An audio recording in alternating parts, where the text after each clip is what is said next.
the strength of women and the role that they play is so often overlooked in society, with us being direct participants in this overlooking the role that women play. So it wasn't very easy in those years. What it meant sometimes was, when we come back from boarding school, the very day that we come back, my mother is arrested by the security police. So we get there and we find a dark house, a cold house, a lonely house, and an empty house. And the neighbors will then, those who are brave enough, will then, take us in, look after us, or try to find a relative to alert that these children are alone, so please come and be with them. So you can imagine what it's like for a child to come from boarding school. There's nobody at home, and when you do have access to seeing your mother, she's behind bars as well. And this is something that they often did to try to break her, to try to break us. So that as we grow up, the choices that we make, we must want the perfect, ideal family existence. That means you must play it safe, you must be quiet, you mustn't be vocal against the system, you must just be a good native. And this we would not allow. We saw to it that from an early age, we got very involved in politics. We were activists on the ground. My father, I remember him also having a long talk with me saying, I will not allow you to go into exile. I don't know where it came from. This family has already sacrificed so much, you need to be here. So because of his fears and so on, we then joined the underground movement. Underground movement, feeling that it's important in life that when somebody tries to silence you, that you become as vocal and as loud as possible. Whoever our creator is, the first instrument you were ever given is your voice. That's the first instrument. So that needs to be heard loud, continuously. And we have a slogan that says, break the silence. We constantly have to break the silence.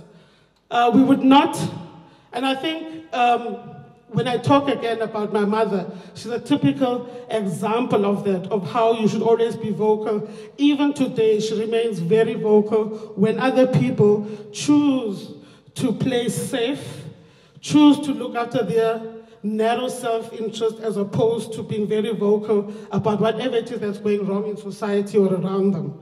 And for that, I salute her. I think it's very important.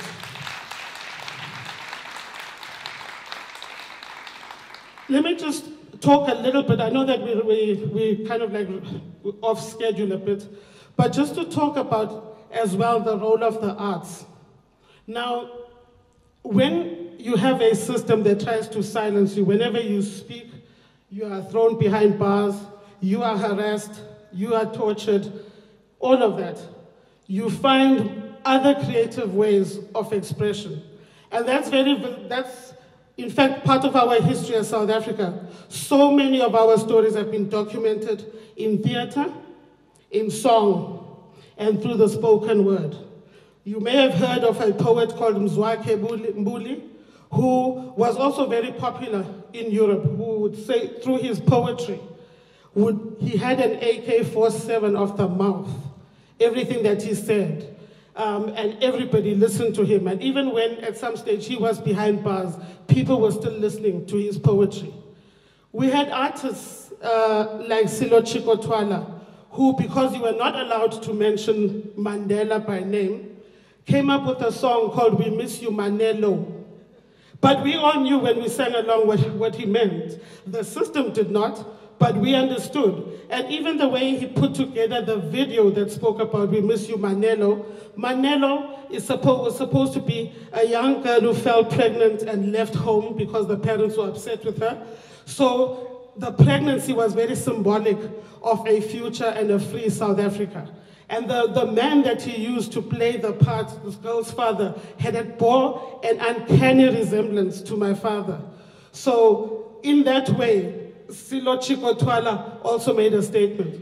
You had somebody like Brenda Fassie, who sang My Black President, and we all knew who she's talking about. At that time, when some of the artists were still being pretty cautious, she was bold enough to do that.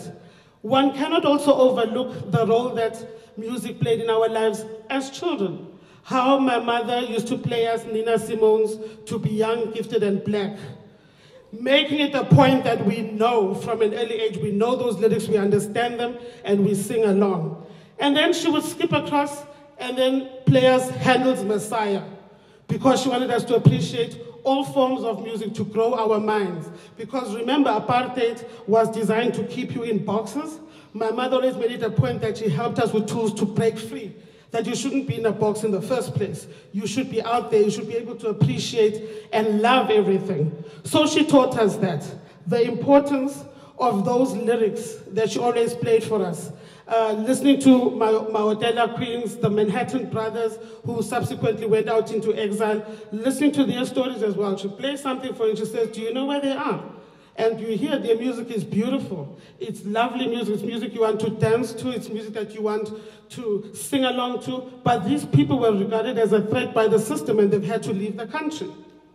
We've got artists like Jonas Gwangwa, who was in exile, and he was in an accident that literally incapacitated him for a while. What he did was to take the young military operatives from MK, the military wing of the ANC, those who had been injured and who could no longer perform as soldiers. He formed a musical group called the Amandla Group, and they were able to also document some of our struggle songs and keep that cultural perspective of struggle alive. Those are people that you cannot overlook. There is an artist called Dorothy Masuka who has the most beautiful music, but people rarely know her story. That she herself was also an MK veteran, a stalwart of the struggle, who alone did an operation where she had to walk, carrying a DLB 67 kilometers or so for her to go and execute a task, alone. So this is a woman who sometimes when you see her on stage and so on, you don't, some people may not realize or feel her pain, but she's given up a lot beyond, she's a lot more than what you have on this side of the microphone. She's contributed a lot to the struggle. So Metta, I'm hoping that this, your event, is one that is going to be an annual and ongoing event.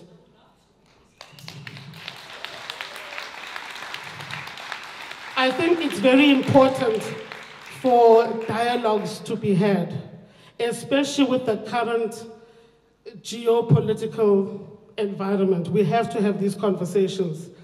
It shocked me when we had at Mandela Day, when the young lady was talking about a radio station or a program here where people are allowed to make racist jokes in the guise of Danish humor.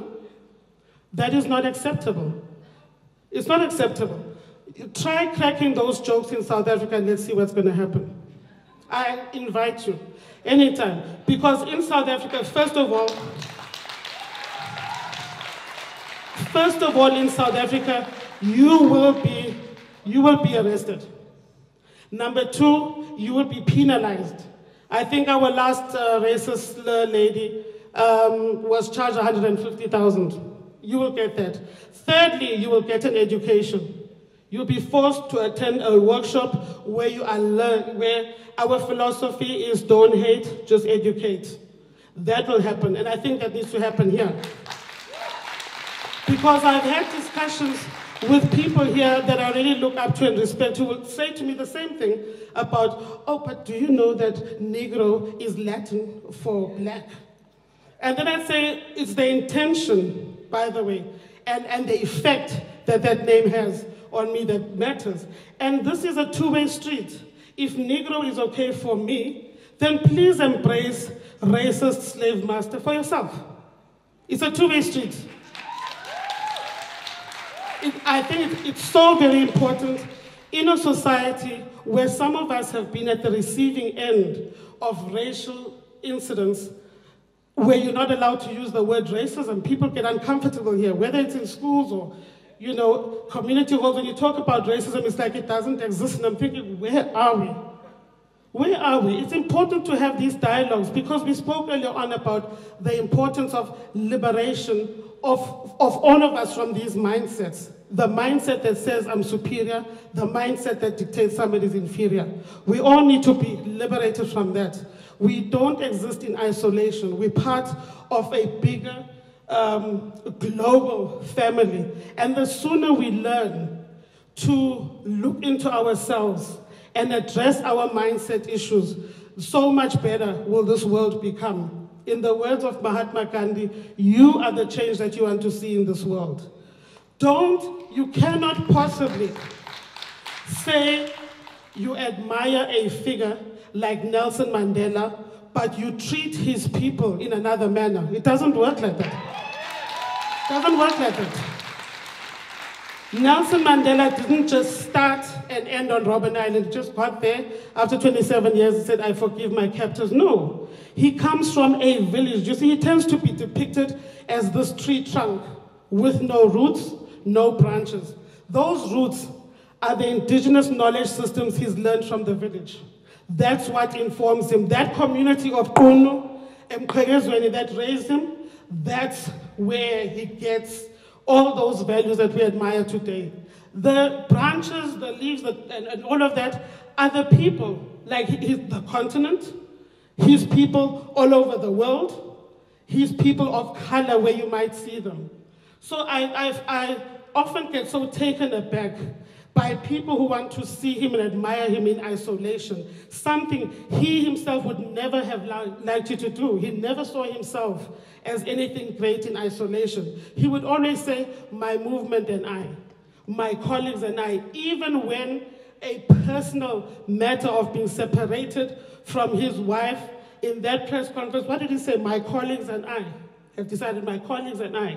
He refused to be seen as this great person in isolation. So you cannot have this double standard of admiring this man, but anybody else that you see who looks like him on the pavement, you've got an issue with.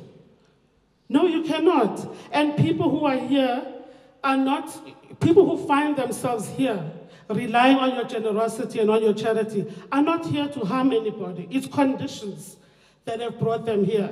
So I'm just appealing to our sense of compassion and our sense of Ubuntu, what we call Ubuntu, the philosophy that says, I am because you are.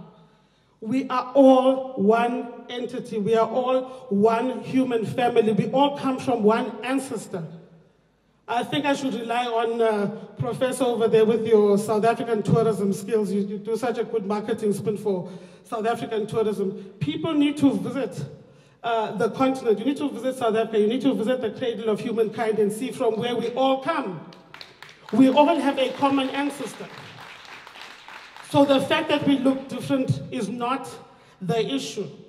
In fact, we should actually be able to say we should have unity in our diversity. With all our different talents, skills, and backgrounds, we can create a much more beautiful society. We need to show this to our children because we're all raising children and some of us are raising grandchildren. It's very important for us to create the type of climate that we want our children to grow up in. We want them to be positive, motivated individuals. We don't want them to be fearful, suspicious. We don't want that. What type of society are we creating for these children? It's so very important. And I appeal to you that even as Metta takes these dialogues forward, that we continue having these dialogues amongst ourselves wherever we find ourselves located. It could be in your commune and so on. It could be in schools. Please talk about things that you don't understand and your fears and so on. It's important to engage one another because speculation is such a dangerous thing. When you speculate, you inevitably think negatively as opposed to positively. When you speculate, an element of suspicion has to creep in. So please, just park your smartphones for a bit, especially the young generation, and engage, talk to one another, do things together. It's so important. I find it so disturbing. Maybe it's because of my age. I was born before, we say BC, before computers, but it kind of like when I see my 7-year-old busy, like all the time, and then he's allowed to take this thing to school, and I say, that's not gonna happen. When you get to school, you're gonna talk to your friends, you're gonna play with your friends, and then here you can just use it for communicating. If you need to get hold of mommy quickly, you need to speak to daddy, yes, but it's not gonna be like an obsession whereby your communication relies on one little instrument, and that as well takes away your sense of humanity. You are governed by this little technological thing. Please, please, let us learn to dialogue more. Let us rise to our higher selves. We all have it in us. We all have challenges. We all have fears and so on, but through platforms such as these where we can dialogue and have a rich exchange of ideas, we can create a much more powerful, dynamic people and give and create a better world for our children. I thank you.